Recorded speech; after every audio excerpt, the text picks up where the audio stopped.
Hello everyone, hope you guys are doing well and studying well as well. So in this session, we will talk about public administration as an optional. Yes, UPSC had a love-hate relationship with public administration, but now UPSC loves and hates all optionals equally. We'll, uh, we will tell you why we have decided to this conclusion now, that UPSC equally loves and hates all optional. Yes, in UPSC mains examination, you have to choose one option. And among them, public administration is one of the most popular options in the UPSC mains. Okay, every optional, we all know, has two papers, paper 1 and paper 2, 250 marks each. And public administration is one of those optional in the mains examination. See, optional plays a very crucial role in your selection in the UPSC CSE examination, or how well you will score in the mains examination, because optional requires very in-depth knowledge as compared to the GS papers.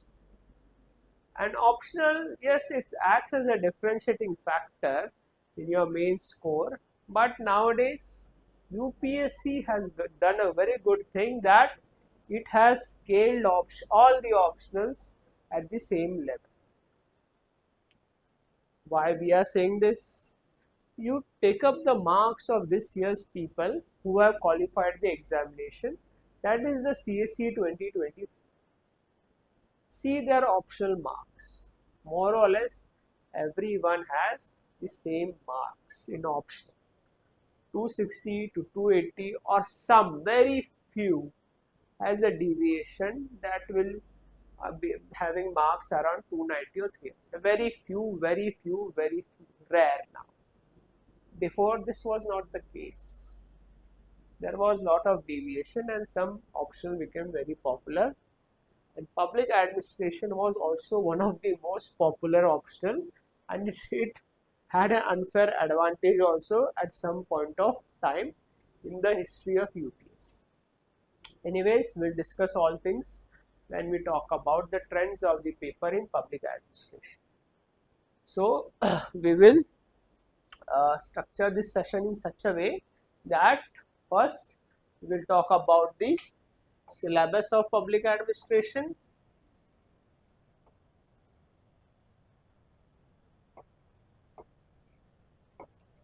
Second, we will talk about the trends of public administration, that is the types of question and the trend which the UPSC is following with respect to public administration.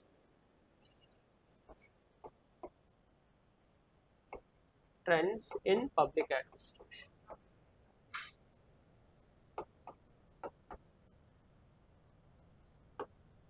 And lastly, we will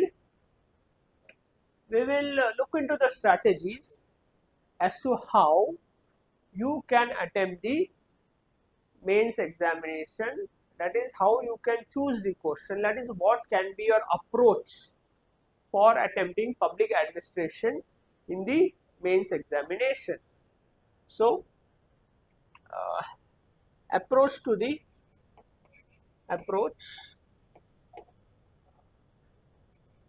in to attempt public administration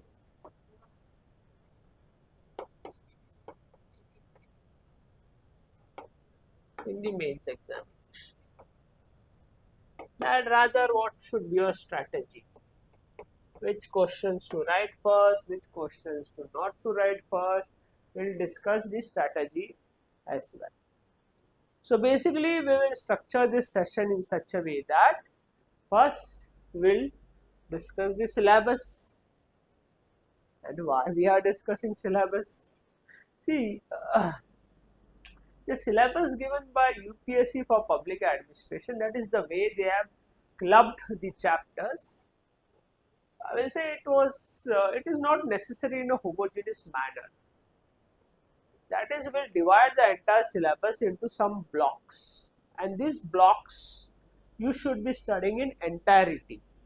That at one chronology. Okay, we have divided the entire syllabus into blocks which based on the chronology the discipline follows since its birth in 1887. Yes, we all know public administration was born. It's a very young discipline as compared to other discipline. It was born in 1887 when Woodrow Wilson, the father of public administration, wrote an essay in America Political Science Journal, where he argued for a new discipline of public administration. So in 1887 it was born, and the public administration has been evolving, been researched, and new theories are developed since then. So based on that chronology, we have divided the entire syllabus in blocks. That is, some chapters are across chapters the story continues in a homogeneous manner. So it's better for a better understanding you study those chapters in a chronological manner. So this will be our first point of discussion, the syllabus. That is dividing the entire syllabus into some blocks. Blocks we have identified similar chapters we have kept in one block, and which chapters you should study first. Okay. Second point of discussion will be the trends of public administration which UPSC has followed. That is, public administration, UPSC evolves, everyone evolves with time. Without evolution, person will fail to adapt, and if fails to adapt, that thing becomes irrelevant. So UPSC, to remain relevant, keeps on evolving, and that evolution gives us an insight into the trends of UPSC. Now we are talking about public administration in this session.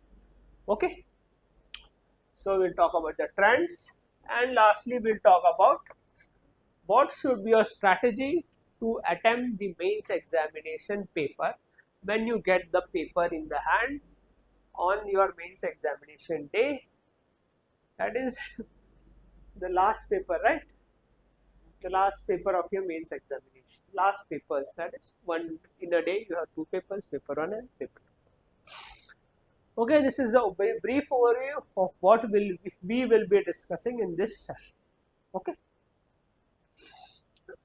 Now, let's come to the first topic of discussion, that is the syllabus of public administration.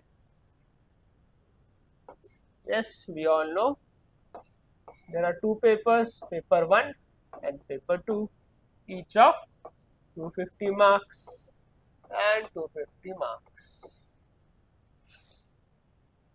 Okay, paper 1 is called by as what? It is called as administrative theory.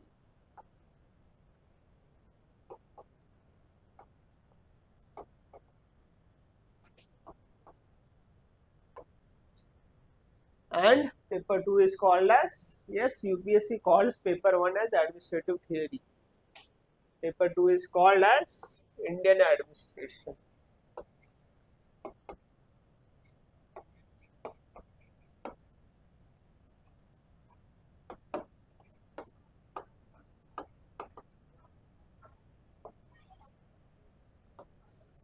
Yes, this syllabus is paper are structured such way. Paper 1 is called as administrative theory, paper 2 as Indian administration. Most people say that it is Mohit Bhattacharya.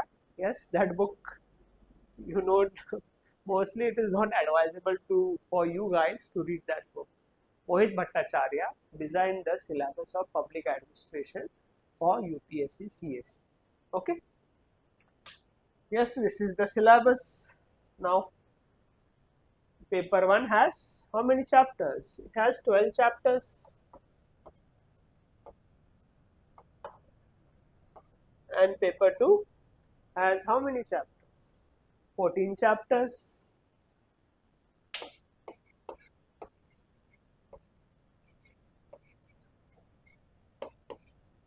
Paper 2, administrative theory. Basically, paper 2 is what? Indian administrative and administration, and which is nothing but application of this administrative theories in Indian administration. So, paper 1 is application. Yes, it's not just application, it's more than application. We will discuss about it. Okay. So, let's divide this entire syllabus into blocks. I have already made the division to save your time. So,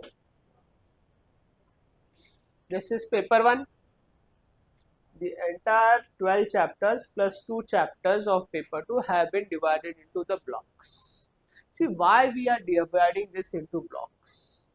See, as said earlier, public administration has evolved since its birth, and evolution there is keeps on going a story. New things happen in public administration, new developments happen, and those developments have been clubbed in your syllabus.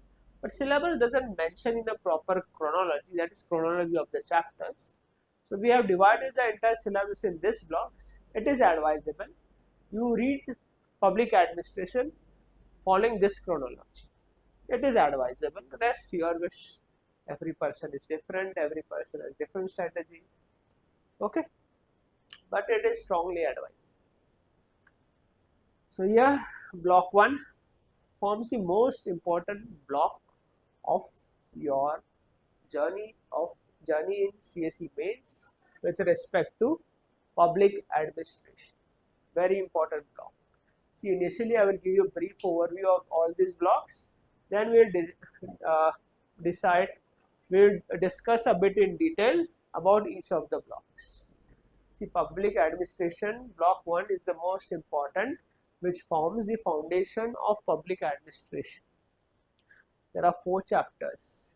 First is introduction, second administrative thought, third chapter administrative behavior, and fourth chapter organization. This are all the chapters in the block 1. Block 2, I have kept 2 chapters in that: accountability control and administrative law. See, these blocks are based on the similarity of the chapters. More or less, introduction, when chapter introduction ends, the story is continued in administrative thought. When administrative thought chapter ends, the story is further continued into administrative behavior and organization, and so on and so forth. So, block 2, similar chapters, more or less small chapters: accountability control and administrative law. Then let's move to the third block, which has 2 chapters: comparative public administration and development dynamics. In the fourth block, we have included 2 chapters from paper 2 as well. See, financial administration is mentioned in paper 1, but application of financial administration to Indian administration is paper 2 chapter financial management. Similarly, paper 1 mentions personal administration, and application of personal administration to Indian administration is new chapter of civil services. Okay, and then block 5, 2 chapters: public policy and techniques for administrative improvement. But technical chapters talks about techniques. Obviously, public policy is also a bit technical chapter. Okay, so this is the blocking which we have divided. Now, let's dwell into block 1, most important block of public administration. Block 1, rightly we have kept 4 chapters in it. First is introduction,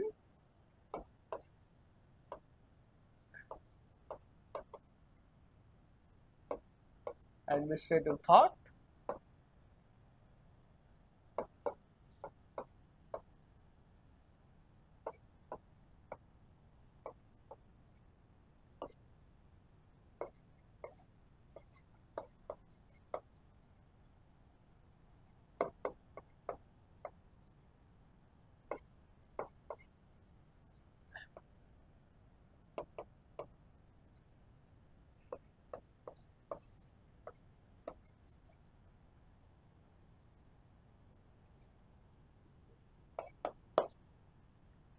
So this is the block 1. As said earlier, block 1 is very important block for your public administration. It forms the foundation of your option. If you get this block properly, that is, you understand this block, that is, these 4 chapters properly, trust me, you have a good hold over public administration. This block will take the longest time to read, understand, and longest time to teach as well. If you are stuck in the prelims main cycle and not scoring well in public administration, yes, unfortunately people change the option, though I am not a big fan of people changing options. You can change, but if uh, at the first point you may have not made a rational choice while choosing the option. If you are not made a rational choice, then you can change, but don't change for the sake of that I am not scoring well. What's the guarantee next option you'll choose that where there you'll score well, especially in today's time when all options are at the level playing field. Check the marks of CSE 2024 candidates who are qualified.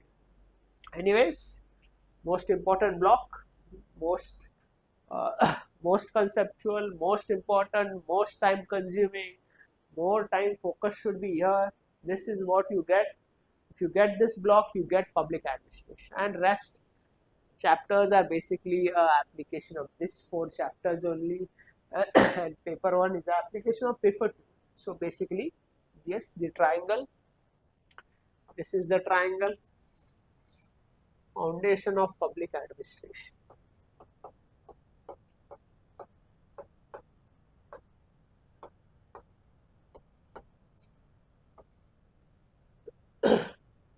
Rest of paper 1 and paper 2. This is block 1. So basically, block 1 will form the foundation of your optional of public administration. The foundation is good, public administration is good. Basically, then rest of the paper 1 is more or less application of this foundation. And paper 2 is what? Paper 2 is the application of paper 1. And most of the times we say, and it is also much needed in public administration to score well, that writing answers in paper 2 should have a theoretical underpinning. That is, you should connect your answers with paper 1. And paper 1, these 4 chapters are those. These 4 chapters are the gold mine for you to enrich your answers in paper 2. Okay. Yes, first chapter is introduction. First chapter of introduction talks about the birth of public administration. Yes, I said earlier, public administration was born in 1887 in America when Woodrow Wilson, who wrote an essay while pursuing his PhD on need for public administration as a separate discipline. And he later went on to become, you must be knowing, the President of United States of America as well. Okay, anyways, so introduction, most important chapter. It basically has further division as meaning, scope plus significance. Further, it talks about new public administration, evolution of public administration. One thinker is referred, Woodrow Wilson. Plus, further it talks about what? New public management, good governance, LPG, and contemporary current status of public administration. This current status of PAPAD. Yes, see, everything conceptual and the evolution, etc. is talked about in the first chapter.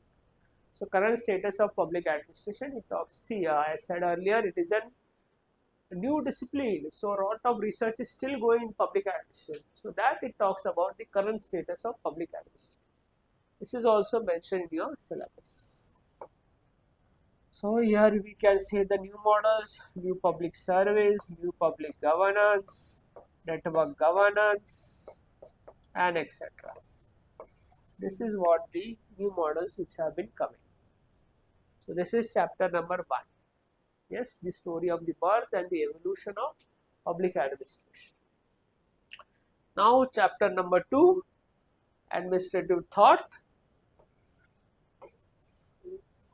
Like administrative thought, many also say administrative thinkers. It talks about the various thinkers in where? Public administration. Basically, yes, public administration. Basically, all these thinkers are management thinkers, and in public administration, we see how that is applicable to administration. They are not specific to administration in general context, we can say, but very much in your syllabus. And yes, all the notes etc. are administration specific. So did not worry. I'm giving you overview of their administrative thinkers. Yes, so Weber we can say specific can be specific to administration when he talks about the bureaucracy. So administrative thought chapter can be broader divided into further segments. That is classical thinkers, dynamic administration,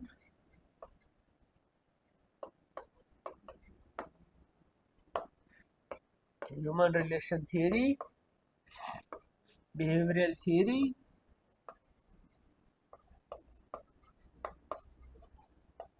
and participative management.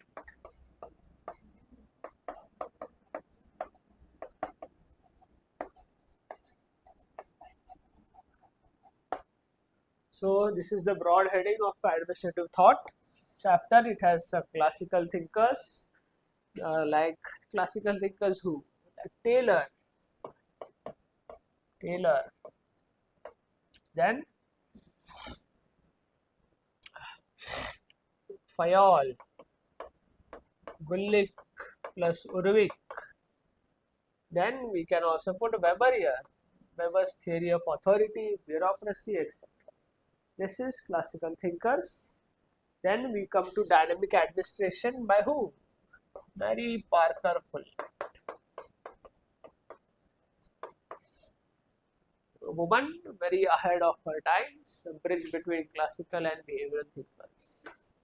Then we have human relation theory, that is by Elton Mayo and others.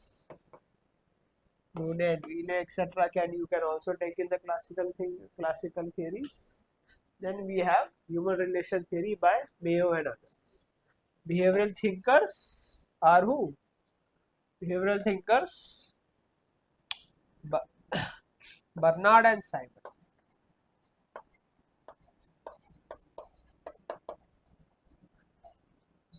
And then the syllabus talks about participative school of management. We have three thinkers in that: Argyris, Likert, and Douglas MacGregor. Okay, Argyris,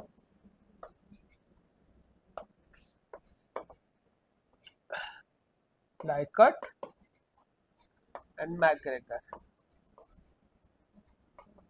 Okay, this is the first two chapters of your syllabus of public administration. So let's move further on the third chapter. The third chapter is administrative behavior.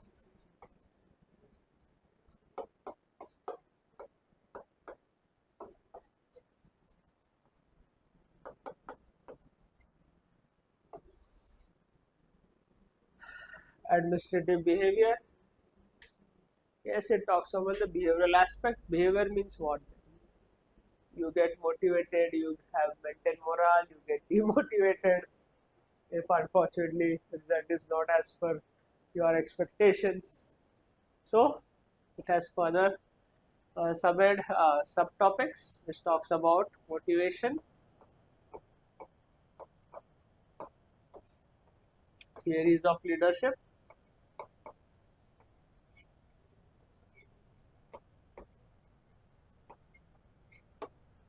then smaller topics like morale, decision making,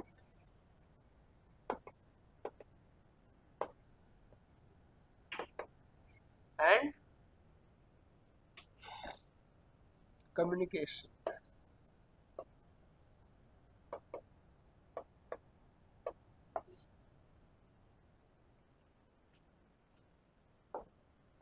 So these are the subheadings. Motivation. There are motivation theories, like the content theories, the process theories, and the contemporary theories, like the theories such as of Maslow, Herzberg.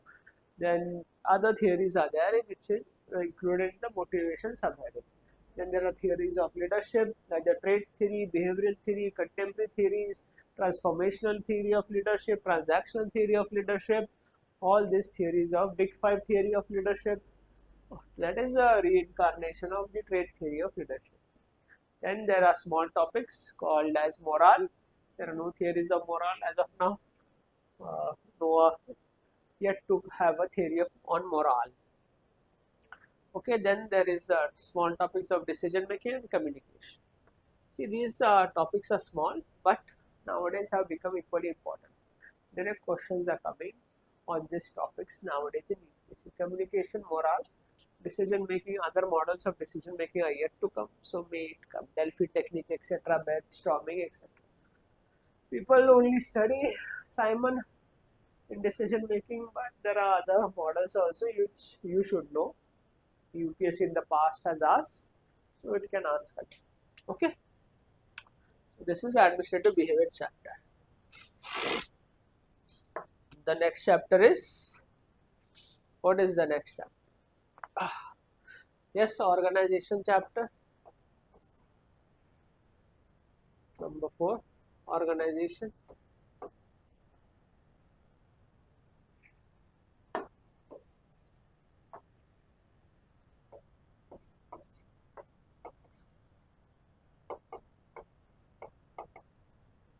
Organization chapter. Here there are two theories which are mentioned in your syllabus, that is the systems theory and the contingency theory. It's mentioned systems theory and contingency theory.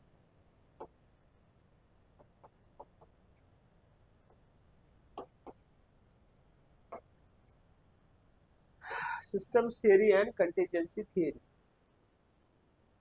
Okay, yes, it mentions this, but you should read a bit further also, because strategic contingency theory has already been asked in UPSC.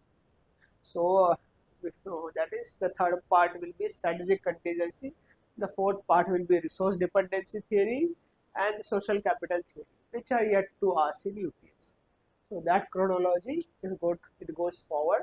UPSC will ask question from that as well. So the resource dependency theory, social capital theory are yet to come. They will come today or tomorrow. Then also the chapter talks about smaller topics like PPP, headquarter field relation, boards and commissions. Yes, yes, it comes, but smaller topics. See, no topic in UPSC for optional you should be ignored, or for that matter, your means preparation. UPSC can pick any topic, and of course, it's a competitive examination. If you miss other person rights, you are at a disadvantage. Okay, let's move further now.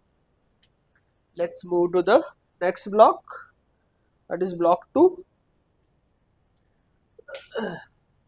Block 2, a bit smaller chapters here. Basically, it is accountability and control.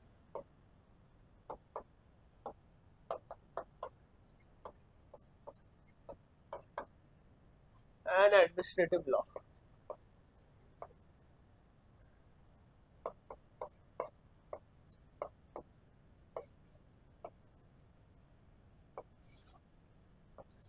So these are the two chapters in the next block, accountability control and administrative law. Smaller chapters, doesn't take much time, but challenge is there. I'll tell you what is the challenge. See, accountability and control, it talks about the concepts of accountability, types of accountability, and yes, it talks about other aspects, RTI, citizen charter, media, ombudsman, RTI, citizen charter, media, voluntary organization, civil society organization, etc. See, most aspirants, what mistake they do, this is a topics mentioned in paper 1, RTI, citizen charter, media, civil society, voluntary organization. But many aspirants keep on writing things of Indian administration. If it was the case, UPSC would have mentioned this in paper 1, paper 2, not paper 1. So, it is important to write theoretical aspects, give examples not just specific to India. It's not Indian administration, it is administrative theory. The name of paper 1 is administrative theory. If this mistake you make, then you write in examination, then you don't score well, and then you blame the option. It's not the case. One simple question had come in this year's paper. It was about informal communication, compulsory question. We interacted with many aspirants after the mains, our students. Unfortunately, though that time we did not tell them, but hardly various dimensions they failed to open up. So many things can be written about that. You can connect with Mary Parker Follett also, Bernard also, Grapevine question was there. Then what to say? Then you get less marks in paper 1. Many people got very less marks this year in paper 1. Failed to open up all these dimensions. And paper 1 was very easy as compared to previous years. Anyways, many people were confident. They don't get interview call. If they get interview call, then mark sheet comes. Then they blame the option. Anyways, different story. So this is what is about accountability and control. Now next you move to administrative law. See, here also has smaller topics. One thinker you will be studying Dicey.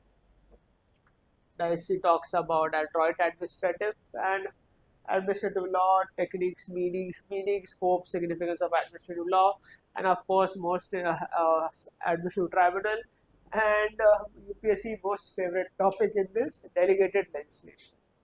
Delegated legislation or subordinate legislation.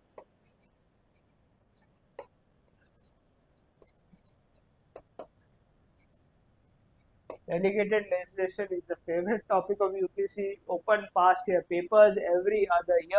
You will find a 10 mark, minimum 10 marks, sometimes 20 marks also, or 15 marks also on this paper, on this topic, delegated legislation. Delegated legislation is a necessary evil. That only statement they keeps on modifying and asking the same question again and again and again and again. So at least one question you know that this is going to come. Comes every other year or continuously also it comes. No need to worry. Simple question, 10 marks it usually comes. So this is block 2, relatively only 2 chapters.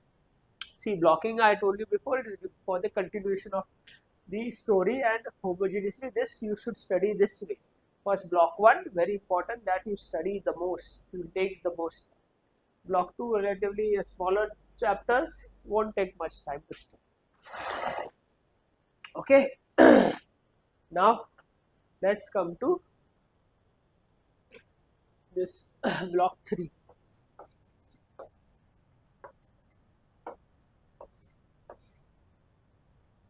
Let's come to block 3.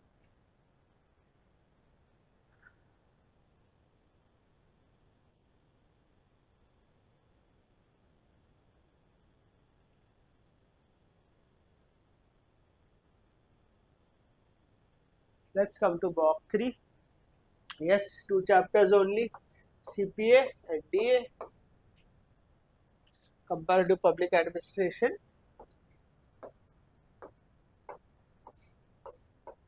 comparative public administration, development dynamics. So this is also has a theoretical underpinning that the thinkers, see, Woodrow Wilson talked about comparative public administration. There is need for comparative studies in public administration. And in this chapter, thinkers, it talks about the thinkers who went to different countries to conduct empirical studies, that is real studies in those countries, especially developing countries. And this happened post the 40s, after the World War II. This comparative public administration, development dynamics, this chapter talks about all this stuff. See, compared to public administration, it talks about historical and sociological underpinnings also. They compared to studies done by various thinkers, and the most important thinkers here is Riggs. Yes, every other year also question on Riggs is compulsory, has to come in the mains examination. See, similarly, when the people did this studies, they also did comparative developmental studies also. So this brings us to the next chapter of development dynamics. So development dynamics talks about models of development, concepts of development, changing profile of development, development administration. Then it talks about the current status of development administration. It talks about anti-development theses, women self-help group, etc. Okay. Yes, various models of development are also there. We were talking about why there is a need to link paper 1 with paper 2 to enrich your answer. See, for example, recently the Chief Minister of Telangana, CM of Telangana,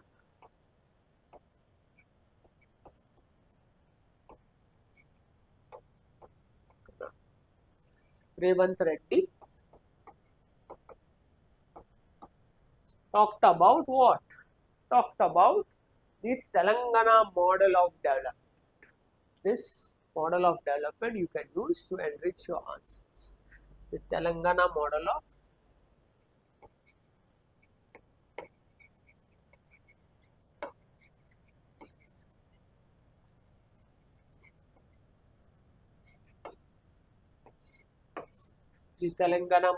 development.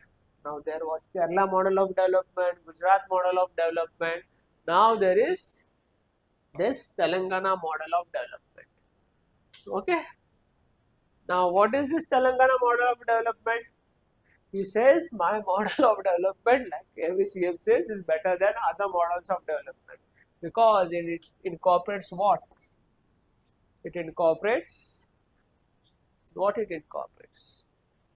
Good governance, social justice, and development.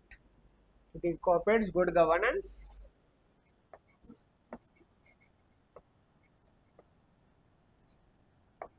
social justice, social welfare, and traditional development. That is development of the private sector.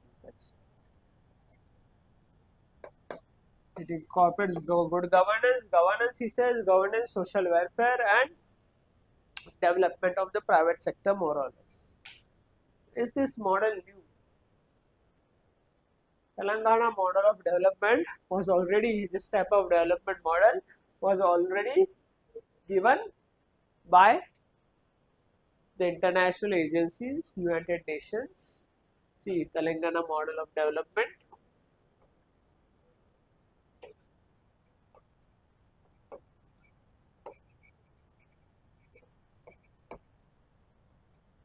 Yep. Whatever he talks about, the CM of Telangana talks about good governance, social welfare, and development of the private sector. That way, it is nothing but a pragmatic neoliberal model.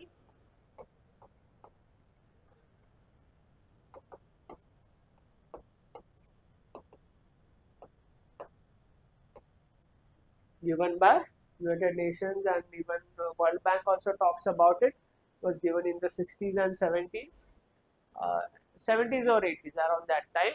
It is basically pragmatic neoliberal model of development. It is what is today Telangana model of development. What the recently the CM of Telangana talked about. So question comes on this pragmatic neoliberal model of development.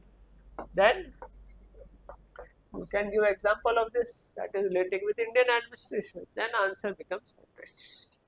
Okay, so that way keep an eye on current temporary developments, current affairs, the Hindu. Yes, there is newspaper called The Hindu also.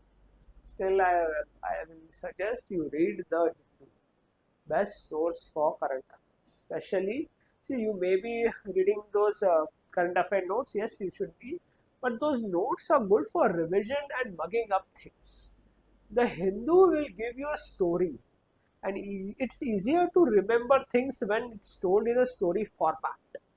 That's why many people find difficult to read those booklets, etc., which come before the mains and remember things. Because you don't know the backstory of those notes.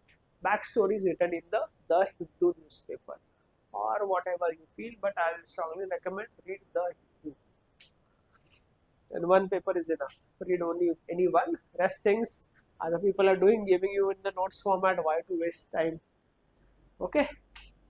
So basically, this was another block we talked about.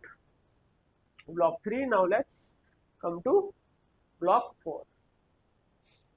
Block 4.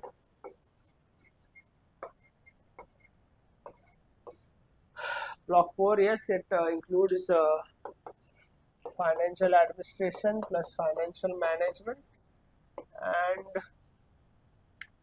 personal administration plus civil services. So one chapter each of paper 1 and one chapter each of two chapters of paper 1 and two chapters of paper 2. The financial administration basically talks about budget, techniques of budgeting, fiscal policy, monetary policy, debt, public debt management, and paper 2 financial management is basically same application more or less to the Indian administration. It talks about CAG, etc., PACA, Public Accounts Committee, and all those committees as well. So it also you can consider it as in the Union Government chapter.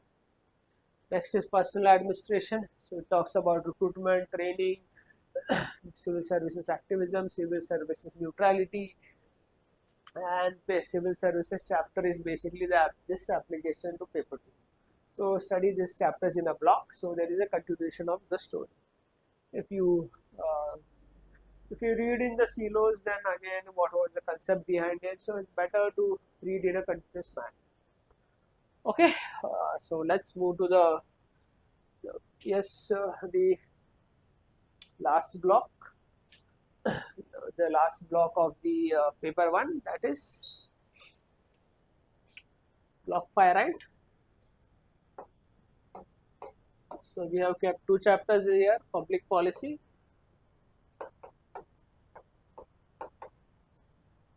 and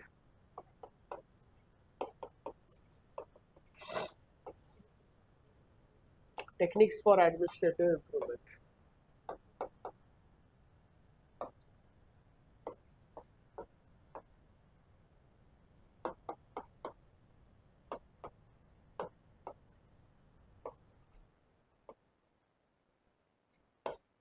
So basically this talks about public policy chapter, talks about policy making, formulation, policy monitoring, policy implementation, policy review.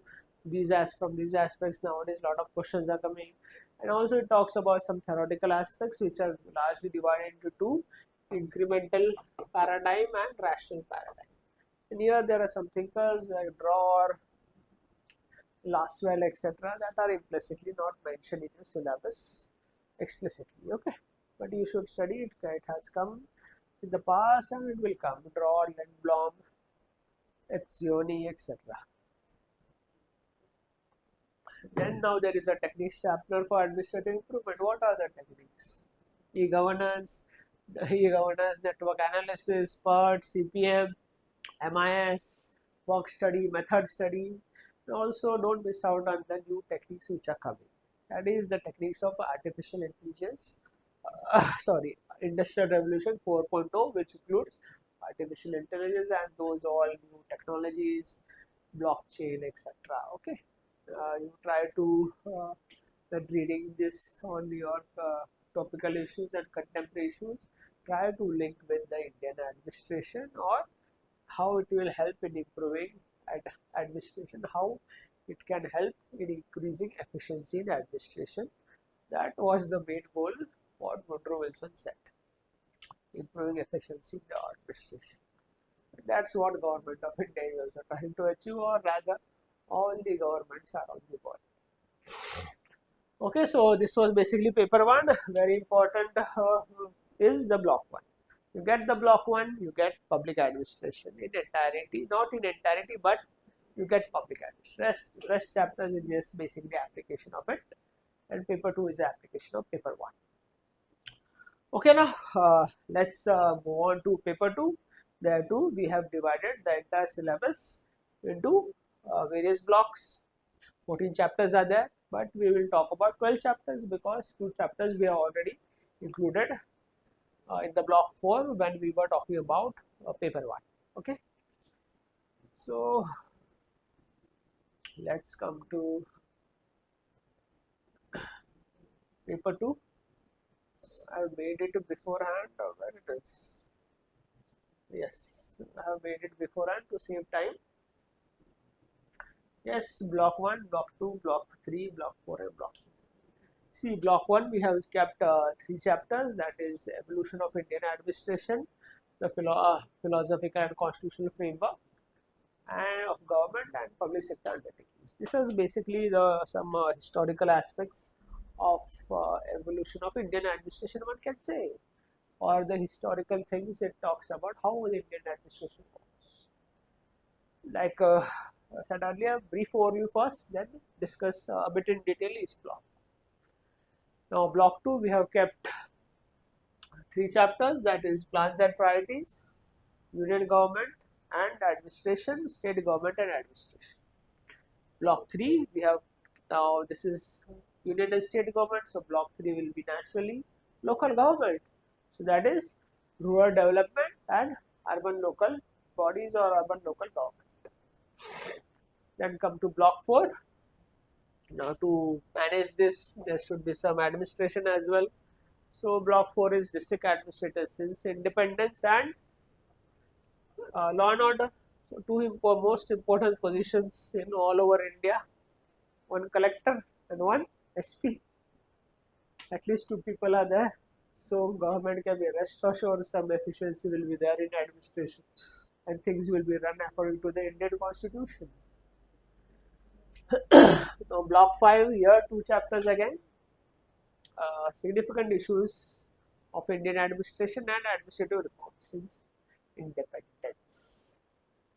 Okay, so this is basically how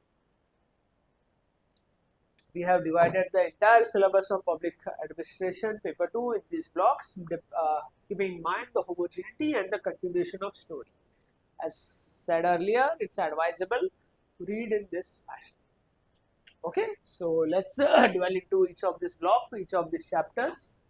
See, evolution of Indian administration basically talks about somehow Indian administration evolved. It talks about from the Kautilya time, that is the Mauryan administration. Then it talks about the Mughal period and the British administration. Basically, question comes in a comparative manner. You compare that with Indian administration today, how the traits are there, and even sometimes question comes directly asking about that particular topic, say the mandala theory, Vidyas of Kautilya.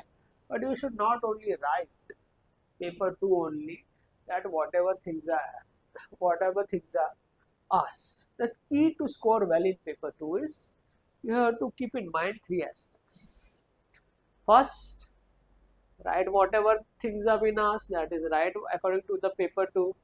Second, you connect with paper 1. And third, you connect with current affairs. These 3 aspects you keep in mind when writing answers for paper 2 or practicing your answer writing. Okay. So basically these 3 things, 3 chapters here. We discuss this philosophical aspect of philosophical and constitutional framework of government.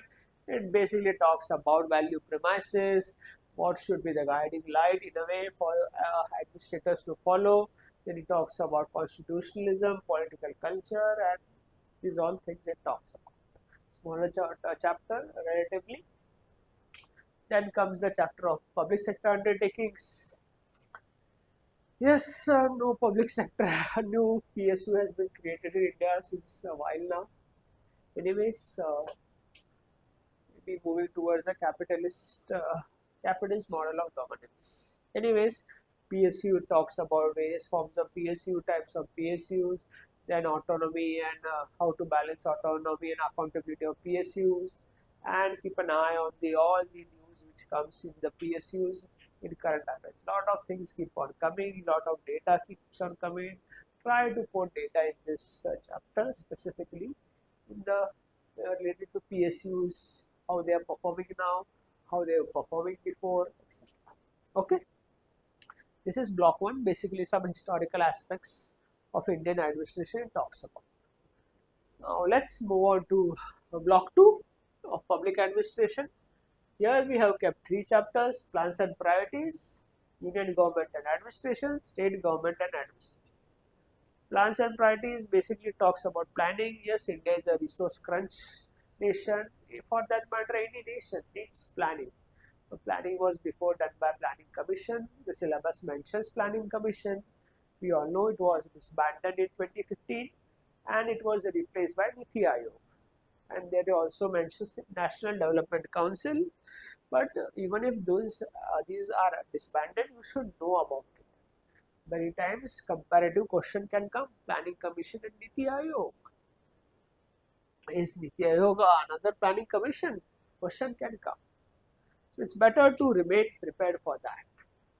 Okay, and yes, you should know history also. Niti Aayog, many questions have come, even if no direct question is on Planning Commission, but you can refer Planning Commission, how it's functioning with respect to how Niti Aayog is functioning with respect to Planning Commission. Is Niti Aayog better or was Planning Commission better? This is what this chapter talks about. It also talks about decentralized planning, but decentralized planning you study in the other block. That is when you study about rural development and urban local bodies. So yes, this I feel these are the most important chapters of paper 2.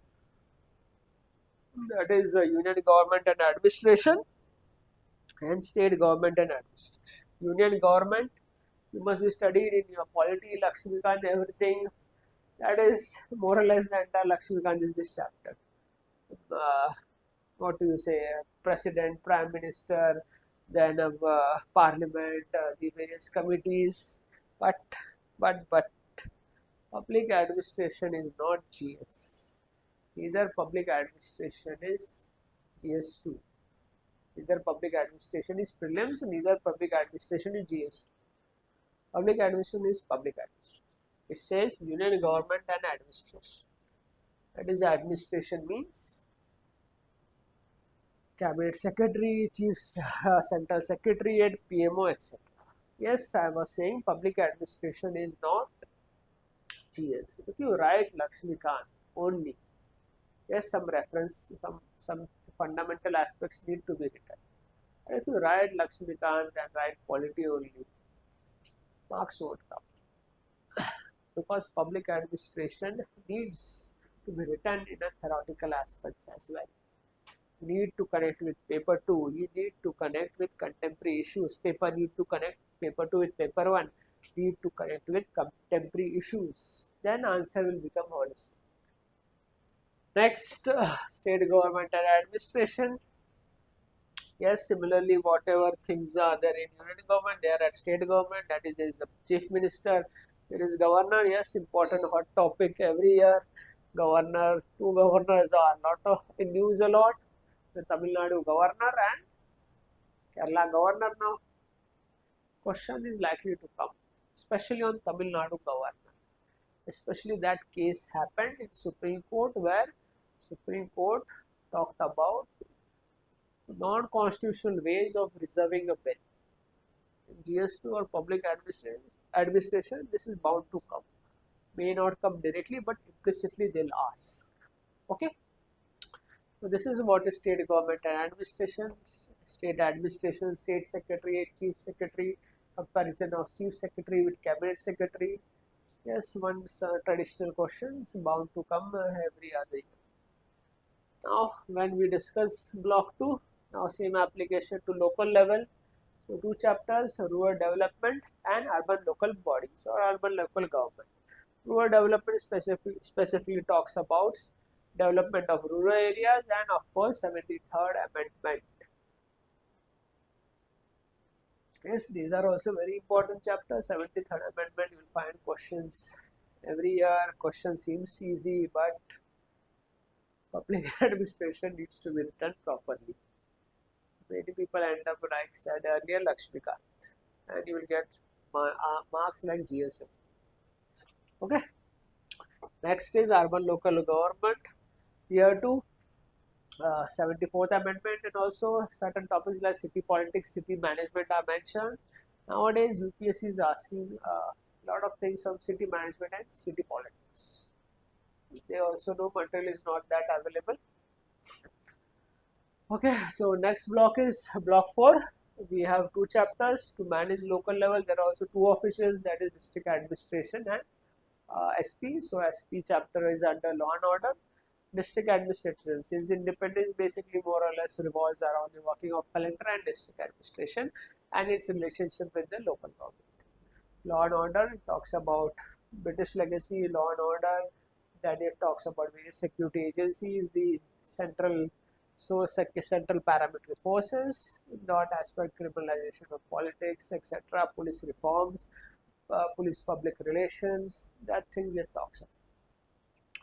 Now, last block has 2 chapters, administrative reform since independence. See, basically, yes, some technical aspects you should be studying in this chapter, especially why administrative reforms are needed, etc.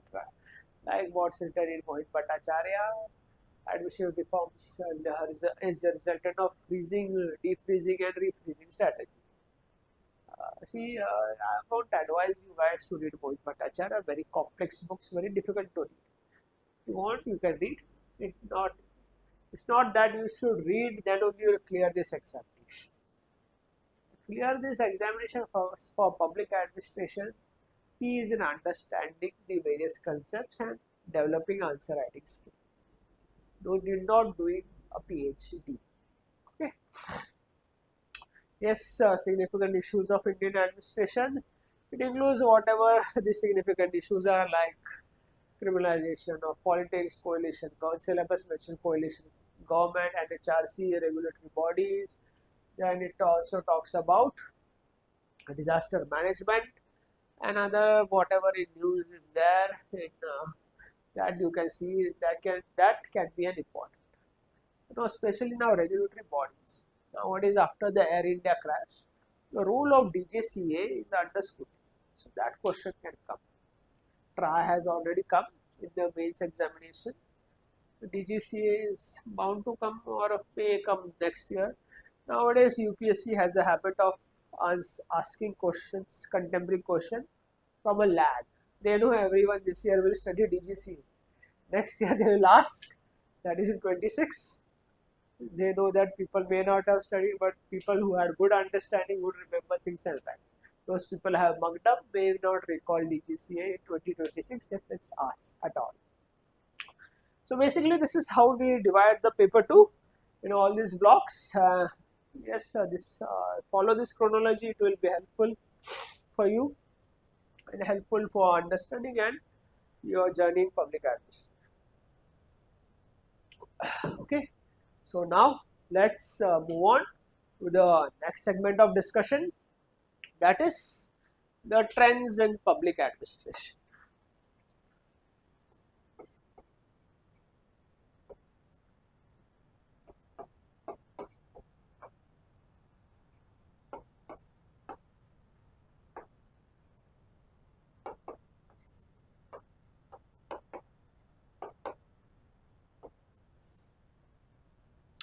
Trends in public administration. Like we will discuss briefly. For some other video, we'll go into the depth of the trends.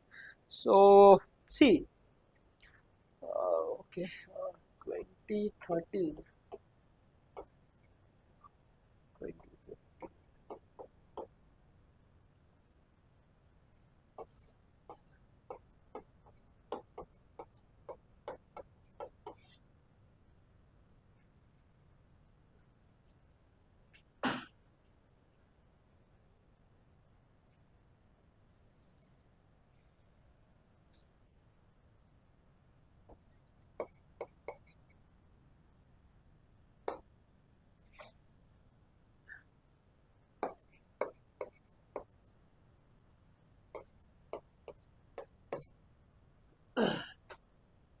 See, broadly we can identify 1, 2, 3, and 4 trends based on the difficulty of the paper. Okay, so if you see, if you go before 2013,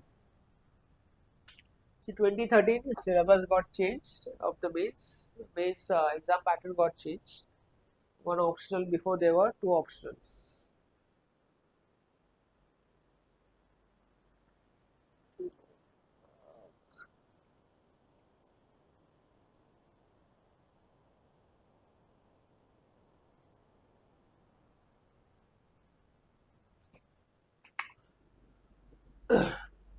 So before there were of course there were before there were two optionals.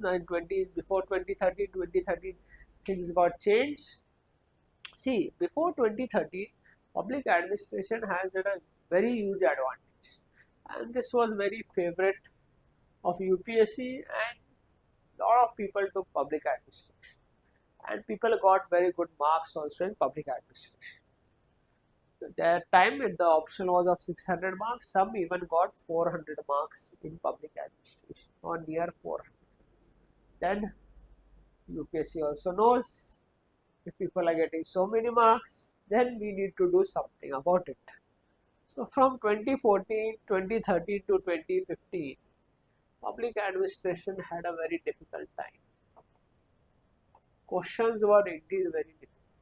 That is not the conventional question which UPSC used to ask.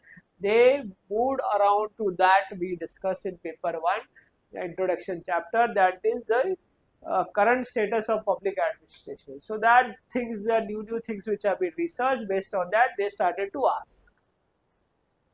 Like what they asked once. I was going through this paper. Governmentality, a new word they invented, governmentality. So that all things they kept on asking. No worries. A lot of things happened. People also complained a lot, and this was indeed a difficult years. And people and the UPSC too didn't give good marks. They also butchered or what you said, cut the optional a bit. So that was a difficult phase. 2016, then the rise of public administration again happened. These papers were very easy. Very easy papers. People got very good marks also. But this paper was easy. This paper was more easy. 17. But people did not get good marks in 17 as compared to 16. This is because UPSC follows its own pattern. People may have not written well that time, or UPSC may have adopted strict checking. So it doesn't mean that papers are difficult, that checking will be difficult only. Some years, even difficult people get good marks. And also in many years, paper is easy, but people may not get good marks, as happened in where? 2024. Check paper 1 marks of the people for 2024. Paper was simple, paper 1. Yet people did not score well in paper 1 specifically. Anyways, we'll come to that. Then 2018 to 2023, we can say this is moderate to difficult trend. Moderate to difficult. We can say paper was more or less moderate and leaning towards a bit difficult. Okay, moderate to difficult, this 2018 to 2023. People also got good marks also. Yes, many people got good marks. And I guess in one of these years, 19 or 20, the rank 1 was also public administration. So from this years onwards, 2018 onwards, more or less all the optionals have been kept at a equal footing. That is, they have scaled the optional. That's the good thing UPSC did. But all optionals are now equal in the eyes of UPSC. Okay, this is a good thing that they did. No added advantage. Before this year, you can say some optional had added advantage. PubAd also had an advantage before this 2013 era. Now they cut down its advantage. Even this will happen. This happened in 2024. See, check marks if you want proof. More or less same marks people have in option. Those who are selected. Okay. So this is Now come to 2024, paper was easy. Both paper 1 and paper 2 was easy. I will say paper 1 was more easier than paper 2. But what happened? The easier paper, people fail to adopt. People don't understand things that when paper is easy, questions are simple, you have to open up more dimensions. You have to write very enriched content. Because paper 1 is easy, everyone is going to write basic stuff. At least they will write, but they need a differentiating factor. UPSC needs a differentiating factor. Everyone can't get the interview call, and also they have to balance the paper with respect to other options also. That is, they have to scale it, and people didn't score well in paper 1. Unfortunately, paper was easy. People still did not get good marks. Lot of mark sheet we saw of our students. It doesn't feel good. In spite of telling many things, people don't add up. They want to practice. They want to only solve PYQs. Yes, PYQs you should solve or you should read. But PYQs are what? Previous years. This year's new things may happen. PYQs has its relevance, no doubt. But you should also be ready for new questions and new trend. PYQs, most of you, if have been in journey for a while, must be read these questions all beforehand. Beforehand you must be read, or you must have attempted mains also with that questions. But uh, but new questions will be there in the examination. There, so will you able to deal with the new questions? If it doesn't have the linkages with the previous years, then it creates problem in the paper, and little discomfort happens in the paper, and then what happens? Panic starts. When panic starts, then जो डर गया वो मर गया, Gabbar Singh. Then come next year. This is why you should have an holistic approach for preparation for UPSC, especially UPSC. You know, very unpredictable examination. The UPSC message must have gone to now UPSC. This year, people are running behind PYQs, even for GS, for essay, for optional, everywhere. And what if paper is very out of the box? No relevance of PYQs, and UPSC says this kind of thing. What will happen? Or some people, smart work they must have done. They, along with PYQs, they must have solved new questions. They will adapt, and few people, unfortunately, adamant people may not adapt. It's your life, your decisions. We can just caution. Everyone is an adult here, knows what's good for him or her. Anyways, this was easy try. Still, people did not score well in paper 1. People getting 90, 100 marks. Unfortunate. Okay. So this is what was the briefly trend of public administration we intend to discuss. Now, let's come to the next segment of discussion, that is strategy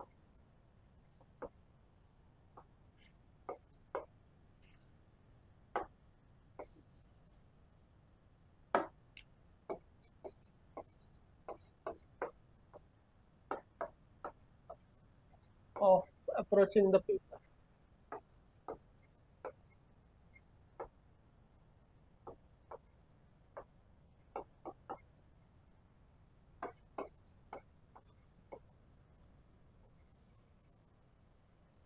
Now, strategy for approaching the paper. Now, yes, 250 marks. There are 8 questions you have to write. We'll come to paper 1 first. Paper 1, 1, 2, 3, question 4, question 5, question 6, question 7, and question 1. Question has 5 questions, each of 10 marks. Question 5 has 5 questions, each of 10 marks.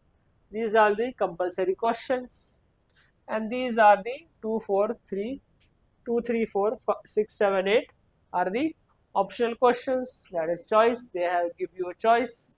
You to attempt total 3 questions and two, at least one from each section. Okay, and each optional question has 3 A, B, and C. In paper 1, it's 20, 15, 15, and in paper 2, it's 20, 20, 10. This is the structure of the paper of the mains examination which you will be giving. Okay, so now paper 1, most likely the entire section A is from block 1, the important 4 chapters. Block 1 has most of this question and some chapters of the block 2 as well you will find in section A. That is accountability control and administrative law. 1 or 2 questions you will find here, but majorly this is block 1. That is the first 4 chapters: introduction, administrative thought, behavior, and organization. And in some years also UPSC asked questions from in section B as well from block 1. Okay, this is section A of the paper, this is section B. It is written in the paper. Section A 1 to 4 and section B 5 to 8. Okay, and this is the rest of the chapters after, that is block 3, block 4 and block 5 you will find in section B. Similarly, for paper 2, block A will be the first block, that is the 3 chapters, and most importantly the unit government, state government, and plans and priorities. Yes, those 2 blocks will find a mention here and rest of the blocks here. So this is basically how the paper is set or divided in the mains examination of public administration. Like said earlier, this is the compulsory questions you have to write. There are 5 questions, each of 10 marks. Question number 1, question number 5 will also have 5 questions, each of 10 marks. Now question comes. What question comes when you get the paper? From where to start? Should I start here writing the compulsory question first, or should I read the entire rest of the question paper and then choose which questions whether I will write? That is 2 from each section and 1 from other section. So this creates a problem for many of us, many of our aspirants. So basically there are 3 strategies to approach this. Strategy 1,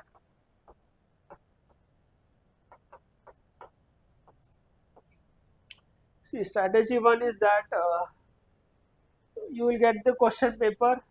Anyways, you have to write question 1 and 5. So most people are, yes, every human being is nervous. We are initially nervous. Why to take decisions when we are nervous? So we will start with question 1. This is compulsory, we have to write only. Then we will write question 5. So we are done with the compulsory questions. So strategy 1, attempt first question 1 and question 5. That is, get done with 100 marks. That is 5 questions and 5 questions. After writing this, then we will read the rest of the paper. Then we will decide which question to answer. Okay. So after this reading, you may say I will attempt 3, 4 and 8, or whatever the paper is that you attempt. So this is the first strategy to approach the question paper. That is, first you attempt the compulsory question, then read the optional question and attempt the optional question. The second strategy, strategy 2. Many people have thought process that we are fresh now, so we can make the decisions, right decisions. So we will ignore question 1 and question 5 for the time being and read the rest of the paper and decipher which question to attempt. So we will start with the optional questions. So read word to this, then decide which question to attempt. There also UPSC complicates the matter. This question A must be very easy, this very difficult, this moderate difficult, easy, very difficult. So this they keep on playing the permutation combination You can practice this question selection or the previous year's question paper or in the test series which you are giving or you will be giving. Okay. So this is basically the second strategy, that is attempt the optional question first, read the optional questions, then you come to compulsory question. This is the strategy 2.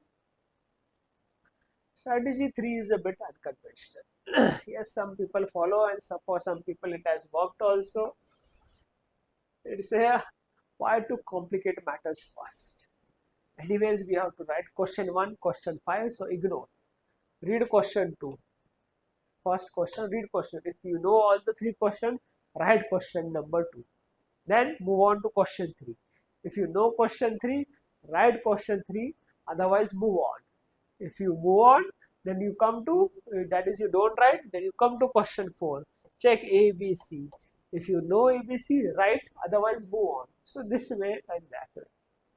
But be sure that you don't attempt all the 3 questions in section A only. Okay, many people have fumbled also.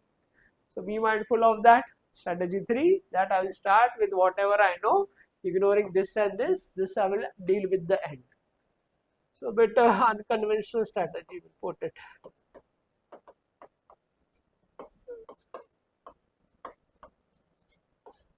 Start with question 2, etc. However you know and you write. But whatever strategy you adopt, see, every person is different, every aspirant is different. See what works for you. No strategy is totally right, no strategy is totally wrong. Right or wrong depends whether it works for you or it doesn't work for you. Okay.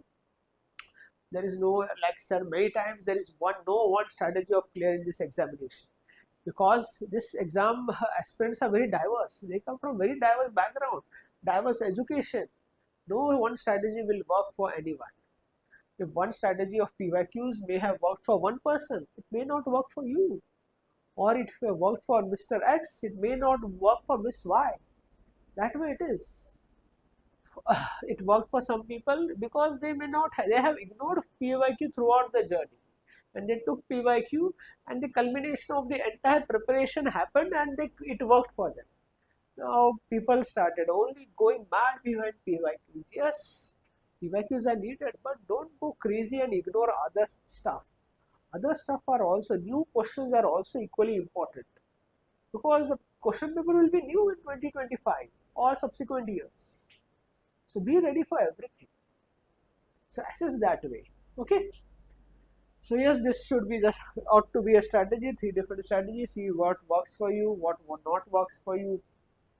Try practice beforehand, practice on PYQs, make the decision beforehand. Don't go and there experiment there in the examination. Then things may become problematic. Decide on your strategy, freeze on your strategy, and practice. You can experiment in the test series or on the previous year's question, which strategy suits the best. Also time management, see, it is generally this way, that see, question 1 is there, question 5 is there. You write question 1 in 30 minutes and question 5 in 30 minutes. So you have 1 hour you complete 100 marks questions, that is question 1 and question 5, and rest of the optional questions, that is the choice questions, 3 choice question, you give 2 hours. This is the appropriate time management, that is more or less 6 minutes for each question here. This is the ideal time management. It can vary, deviation can be there. Some question you know well, some question you might not know well. So if you don't know the question well, don't leave it blank, write something at least. Rather that time you can invest in some other question. So all this permutation combination is there. Practice beforehand, before going to mains. Don't experiment there. Experimentation is in the test series, not there. Okay. So see what works for you. Practice well. Practice. Study hard. Study smart also. Practice well. Practice smart.